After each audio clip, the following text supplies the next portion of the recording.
going on the battlefield. I think the advantage is continuing to tilt toward the Russians on all of this. And it's important that people understand what kind of war the Russians have long been fighting. It is not a war of maneuver. This is not, an attempt to engage in blitzkrieg-like tactics where they break through weak points on the Ukrainian lines, penetrate deep behind them, execute flanking maneuvers, trap the Ukrainians, and bring this war to a rapid close.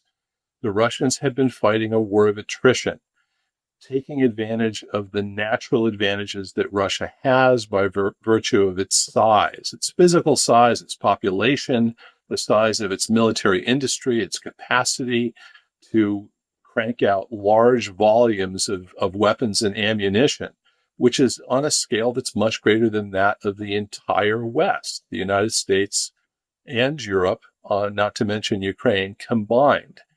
Now, you don't measure progress in a war of attrition by looking at the maps and the progress on the front lines.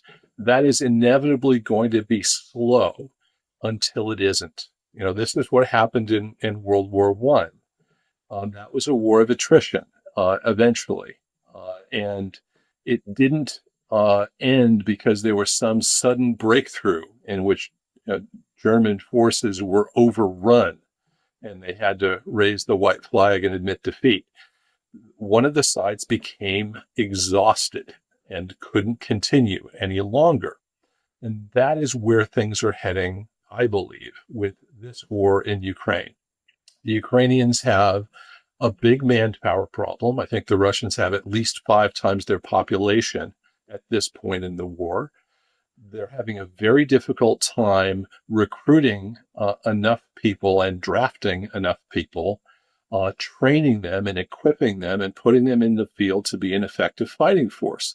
So and the Russians are not at this point, and the Russians, are exceeding their recruiting targets consistently because they're paying people a large amount of money to go fight.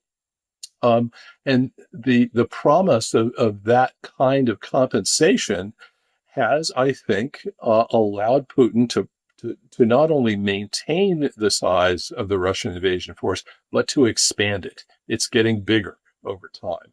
And the Ukrainian force is getting smaller over time, both because of losses on the battlefield, irreplaceable losses, both combat deaths and significant casualties, but also they just don't have the population to draw on. Everybody that wants to fight in this war has already enlisted.